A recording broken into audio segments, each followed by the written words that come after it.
எப்போவுமே ஒரே மாதிரி தக்காளி சாப்பாடு செஞ்சு போர் அடிச்சிருச்சுன்ட்டு இன்றைக்கி கொஞ்சம் டிஃப்ரெண்ட்டாக ட்ரை பண்ணியிருந்தேன். ஒரு மிக்சர் ஜாரில் ஒரு 4 பல் பூண்டு, ஒரு சின்ன துண்டு இஞ்சி, 2 பச்சை மிளகாய், கொஞ்சமாக புதினா தழை இதெல்லாம் போட்டு நல்லா கிரைண்ட் பண்ணி எடுத்துட்டு, குக்கரில் வந்து தேவையான அளவு ஆயில் ஊற்றிட்டு, கரம் மசாலா ஹோல் கரம் மசாலா எல்லாமே சேர்த்திட்டு, அது கூட பெரிய ஆனியன் ஒன்று போட்டு, ஒரே ஒரு பச்சை மிளகாய், நான் வந்து காரம் இன்றைக்கி மைல்டாக வச்சுக்கலாங்கிறதுக்காக ஒரே ஒரு க்ரீன் சில்லி மட்டும் போட்டிருக்கேன்.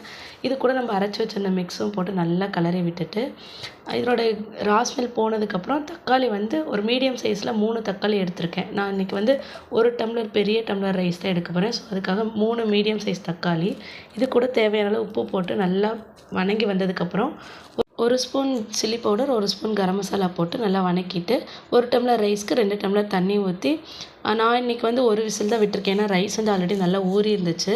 அவ்வளோதான், சூப்பரான டிஃப்ரெண்ட்டான தக்காளி சாதம் ரெடி ஆயிடுச்சு. ஒரு டைம் ட்ரை பண்ணி பாருங்கள், சூப்பராக இருந்துச்சு.